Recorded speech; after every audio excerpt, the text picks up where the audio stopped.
नमस्ते दोस्तों, मेरा नाम है प्रतीक्षा। आपका स्वागत है हमारे यूट्यूब चैनल नवकर कैपिटल में। दोस्तों, जैसे कि आप जानते हैं, कोरोना क्राइसिस की वजह से मार्केट डाउन ट्रेंड में चल रहा है, लेकिन यही अपॉर्चुनिटी हमारे लिए जहाँ पे हम एक अच्छा पोर्टफोलियो बना के लॉन्ग टर्म के लिए स्टॉक्स पिक कर सकते हैं, क्योंकि बहुत सारे स्टॉक्स हमें नीचे के वैल्यूएशन पे मिल रहे हैं। तो अगर एक अच्छा पोर्टफोलियो, अगर अच्छे बिजनेस में अगर आप इन्वेस्टमेंट करते हो तो ऑब्वियसली आगे जाके आपको अच्छे रिटर्न्स मिलने की शक्यता ज़्यादा है। कुछ ऐसे स्टॉक्स हमने चुने हुए आपके लिए जो आपको आगे जाके बेटर रिटर्न दे सकते हैं। इस थीम का हमने नाम बनाया है सुपर 20। दोस्तों, इस थीम को हमने 2 पार्ट में डिवाइड किया है। आज हम पहले 10 स्टॉक्स के बारे में बात करेंगे और नेक्स्ट इसमें दूसरे 10 स्टॉक्स के बारे में बात करेंगे। हमारा पहला स्टॉक है IRCTC। IRCTC के बारे में आप तो जानते हो, यानी कि रेलवे की बुकिंग करनी है तो IRCTC के वाला दूसरा ऑप्शन अभी आज की तारीख में अवेलेबल नहीं है। यानी कि अवेलेबल है जो हम विंडो पे जाके लाइन में खड़े रह के पहले टिकट्स बुक करते थे, लेकिन अभी नॉर्मली लाइन में खड़े रहने का किसी के पास टाइम नहीं है। ऑनलाइन बुकिंग करो और टिकट बुक कर लो।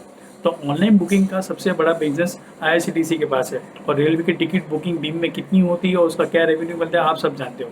दूसरा, IRCTC के पास उसके कैटरिंग का भी बिजनेस है, और तीसरा बिजनेस उनके पास है कि प्राइवेट ट्रेन्स, यानी कि गवर्नमेंट ने जो प्राइवेट ट्रेन्स नई चालू करने की थीम स्टार्ट की है उसमें ऑलरेडी IRCTC ने पार्ट लेना स्टार्ट कर दिया है, और इवन IRCTC ने 2 से 3 ट्रेन चालू भी कर दी। जैसे कि हमने जनवरी में देखा था, मुंबई से अहमदाबाद की IRCTC की प्राइवेट ट्रेन भी चली थी, जिसका रिस्पॉन्स भी आगे जाके अच्छा मिला उनको।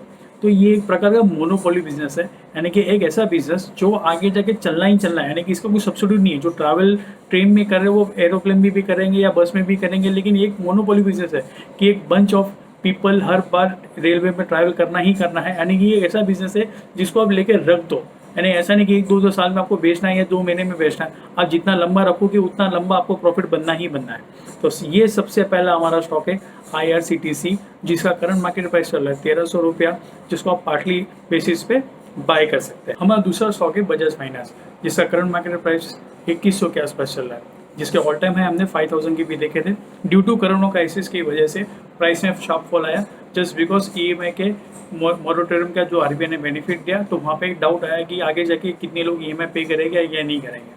लेकिन जैसे जैसे हम अभी लॉकडाउन से बाहर निकलना चालू कर रहे हैं तो फिर से यही थीम फिर से चालू करेगी, जस्ट बिकॉज बजाज फाइनेंस का जो मेन रोल है वो वही रोल है कि छोटे आदमियों को ज़्यादा से ज़्यादा लोन दो, यानी कि छोटे बंच में लोन दो। यानी वो कभी कॉर्पोरेट लोन में नहीं आता है, जैसे कि हम लोग बैंकों में प्रॉब्लम आता था कि भाई कॉर्पोरेट लोन उन्होंने दिया और वो NPA में कन्वर्ट हो गए।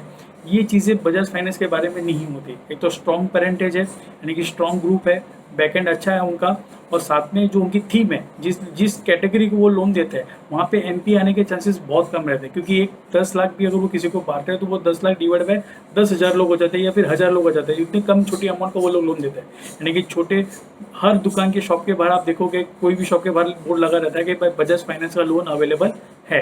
यानी कि छोटे से छोटे अमाउंट को लोन देते हैं तो उसका बेनिफिट ये मिलता है कि एक तो लोन पैसे आने की गारंटी ज़्यादा रहती है, और साथ में जो एक फिक्स इंटरेस्ट उनको मिल रहा है उसका इंटरेस्ट रेट का मार्जिन भी उनको अच्छा रहता है। तो ये थीम आगे जाके भी चलेगी, क्योंकि आगे जाके यही थीम चलने वाली है कि क्रेडिट पे जिसको जितना लेने को बेनिफिट मिलेगा वो बंदा उतना ही करता रहेगा। और इंडिया का थीम हम देख ही रहे कि कंजम्पशन स्टोरी चल रहा है, तो कंजम्पशन स्टोरी को चलाएगा कौन?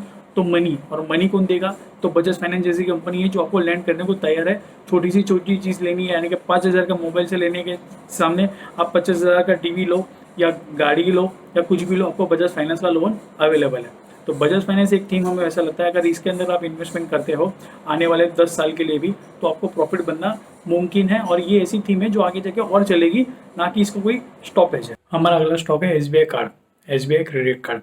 रिसेंट IPO आया था 755 पे, ड्यू टू कोरोना वायरस की क्राइसिस की वजह से ऑलमोस्ट 540 के आसपास चल रहा है। क्रेडिट कार्ड बिजनेस में कितना स्कोप है वो आप खुद जानते हो, यानी कि नॉर्मली एक इमरजेंसी फंड के जैसा भी क्रेडिट कार्ड यूज़ होता है, यानी कि मंथ एंड तक हर बंदे का सैलरी ऑलमोस्ट वाइप आउट हो जाता है और उसी टाइम पे ये क्रेडिट कार्ड स्वैप करके वो अपना काम चलाता है। दूसरी चीज़, यहाँ पे डिफ़ॉल्ट होने के चांसेस बहुत कम है, कि जस्ट बिकॉज सबको पता है कि क्रेडिट कार्ड डिफ़ॉल्ट किया तो अगला सिविल रिकॉर्ड आपका खराब होता है, तो ऑलमोस्ट जो मिनिमम ड्यू पेमेंट आता है वो वहाँ पे वो पे करके आगे बढ़ता है। यानी कि यहाँ पे कंपनी जो क्रेडिट कार्ड बेच रही है उसको पैसा कमाना कंफर्म है। तो ऐसे बिजनेस में अगर आप इन्वेस्टमेंट करते हो तो आपको ग्रोथ पक्की मिलने वाली है, लेकिन ये लॉन्ग टर्म बेसिस पे। तो SBI क्रेडिट कार्ड हमारे लिए लॉन्ग टर्म के लिए बेस्ट पिक रहेगा। हमारा अगला स्टॉक है HUL, Hindustan Unilever. Current market price 2040। FMCG sector का स्टॉक है। एफएमसीजी नॉर्मली डिफेंसिव सेक्टर के लिए जाता है, यानी कि यहाँ पे एग्रेसिव रिटर्न नहीं मिलते, लेकिन एक कैपिटल इन्वेस्टमेंट का सेफ्टी रहता है, क्योंकि जस्ट बिकॉज इसके नेसेसरी प्रोडक्ट के होने की वजह से इसमें मार्जिन कम रहते हैं, लेकिन वॉल्यूम ज़्यादा रहता है। तो वॉल्यूम जितना ज़्यादा होता रहेगा तो कम मार्जिन में भी इनका काम चलता है। तो कुछ ऐसे प्रोडक्ट भी आपके पोर्टफोलियो में होने चाहिए जो डिफेंसिव हो और आपको कैपिटल को सेफ रखे। तो एक्चुअली उसमें से एक अच्छा ब्रांड है, यानी कि आप देखो कौन से भी क्राइसिस हो, इसके प्रोडक्ट तो डेली बेसिस पे यूज़ होना ही होना है। यानी कि हम 2008 में फाइनेंशियल क्राइसिस देख रहे थे, तभी भी आप नेसेसरी प्रोडक्ट यूज़ कर रहे थे, और आज जब 2020 में हेल्थ और फाइनेंशियल क्राइसिस दोनों चल रहा है, तो साथ में आज भी आपको लॉकडाउन में एक्चुअल के प्रोडक्ट बिकते हुए दिख रहे हैं। यानी कि नेसेसरी प्रोडक्ट में इनकी इंक्लूजन होने की वजह से ये प्रोडक्ट चल रहे हैं, यानी कि इनका डिमांड कंटिन्यू रहने वाली है। जस्ट बिकॉज मार्जिन कम होने की वजह से आपको ग्रोथ में ज़्यादा अप्रिशिएशन मिले या नहीं मिले वो रहता है, लेकिन सामने डिफेंसिव होने की वजह से आपको एक सेफ्टी पॉइंट ऑफ व्यू रहता है। यानी कि हर टीम में जैसे हम कहते हैं कि थोड़े एग्रेसिव प्लेयर भी होने चाहिए, तो थोड़े डिफेंसिव भी होने चाहिए जो टीम को बैलेंस करके रख सके। तो वैसे आपके पोर्टफोलियो में भी कुछ ऐसे स्टॉक्स भी होने चाहिए जो आपको पोर्टफोलियो को बैलेंस दे। तो ये स्टॉक आप लॉन्ग टर्म के लिए डेफिनेटली चूज कर सकते हैं। हमारा अगला स्टॉक है BSE Bombay stock exchange. Current market price 425, इसका ऑल टाइम हाई था 1100 रुपया। कंपनी का डिविडेंड यील्ड आ रहा है 7%, यानी कि एफडी के इंटरेस्ट के आसपास ही उसका डिविडेंड यील्ड आ रहा है। सेकेंड थिंग, BSE और NSE ये दो एक्सचेंजेस हैं जहाँ पे कोई भी कंपनी का जब IPO आता है तो स्टॉक एक्सचेंज पे ही लिस्टिंग होता है। तो स्टॉक एक्सचेंज में जितनी ज़्यादा कंपनी आएगी उतनी ज़्यादा एक्सचेंजेस को रेवेन्यू मिलेगा, और हर साल आप देखते हो ऑलमोस्ट 15 से 20 नई कंपनियां लिस्टिंग होती है जितनी, और जो लिस्टिंग होती है वो उसको सालाना उसको रेवेन्यू देना पड़ता है, एक फीस रहती है नॉर्मल जो देते हैं, और साथ में जितने ज़्यादा लोग उसकी वजह से मार्केट में ट्रेडिंग करते हैं तो वहाँ से भी एक्सचेंजेस को रेवेन्यू मिलता है। यानी एक डिओपोली का बिजनेस है, यानी कि स्टॉक एक्सचेंजेस कभी बंद होना नहीं है, और ऐसा भी नहीं होना है कि कल जाके कोई नई कंपनी अपनी IPO लाने वाले हैं नहीं। तो IPO भी आता रहेगा और स्टॉक एक्सचेंजेस भी चलते रहेंगे। सेकंड, BSE का खुद का BSE स्टार MF करके म्यूचुअल फंड का प्लेटफॉर्म भी है, जो ऑनलाइन पोर्टल वो लोग प्रोवाइड कर रहे हैं सारे IFAs को भी और इंडिविजुअल म्यूचुअल फंड इन्वेस्टर्स को भी।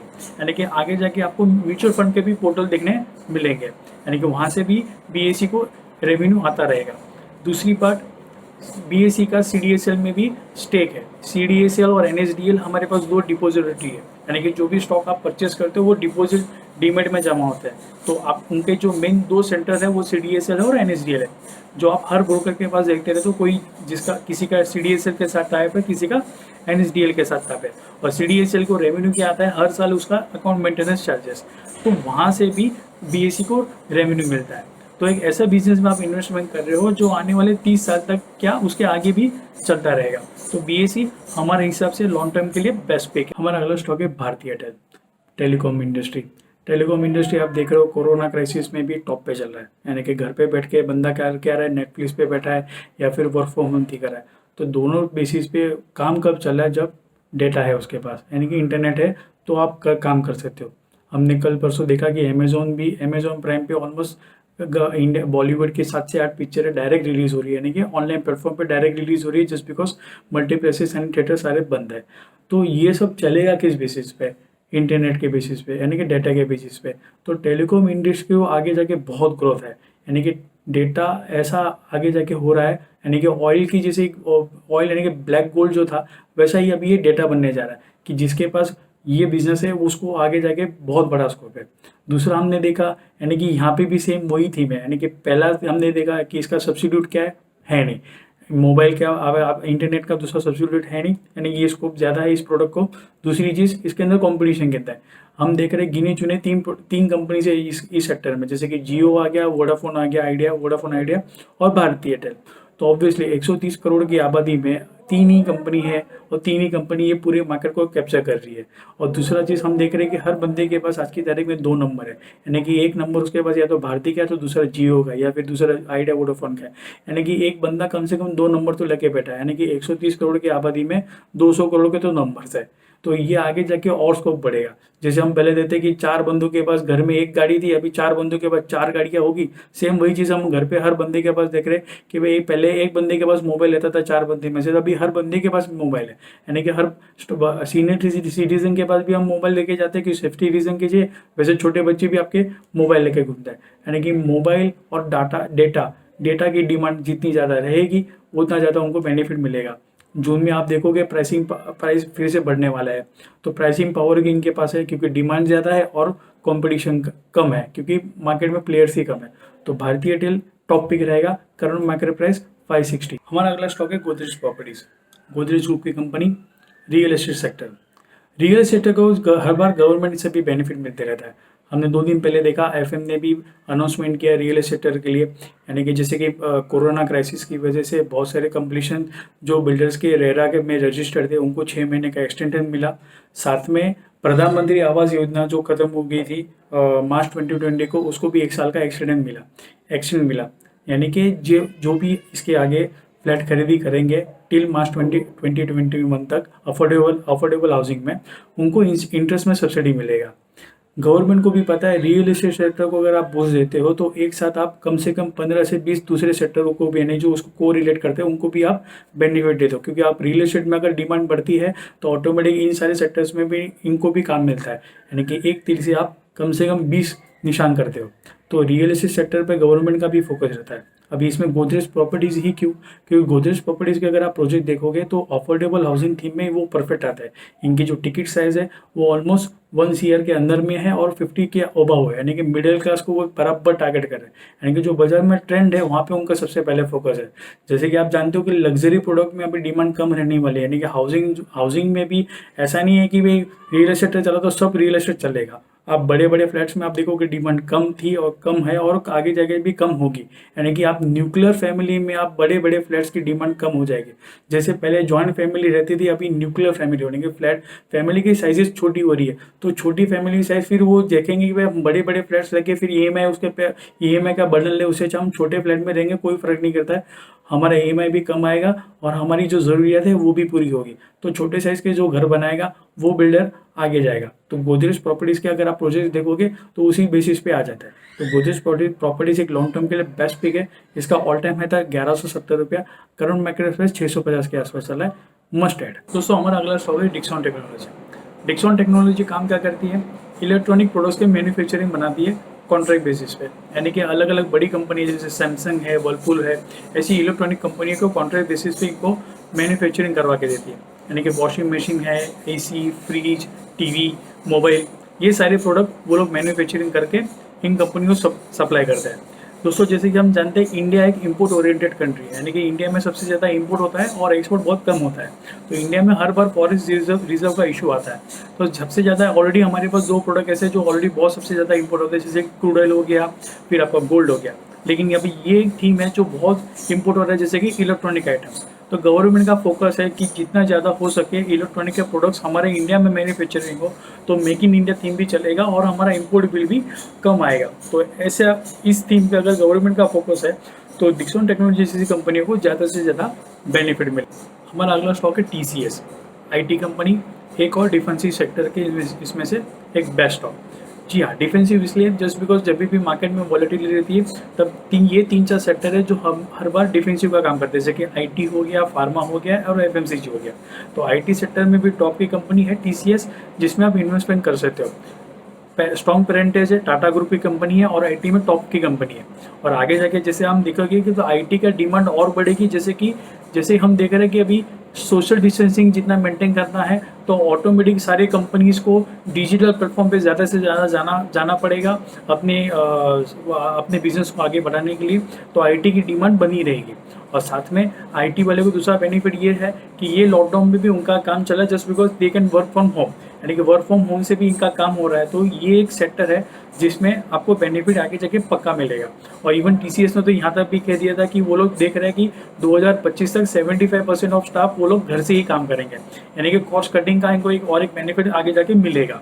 तो IT सेक्टर आगे भी चलता रहेगा और आगे भी उसकी डिमांड रहेगी। तो TCS में आपको इन्वेस्टमेंट जरूर करना चाहिए। हमारा अगला स्टॉक है SBI लाइफ इंश्योरेंस कंपनी। दोस्तों किसी भी बिजनेस में जो हम इन्वेस्टमेंट करते हैं तो हम 2 चीज़ को सबसे पहले देखते हैं।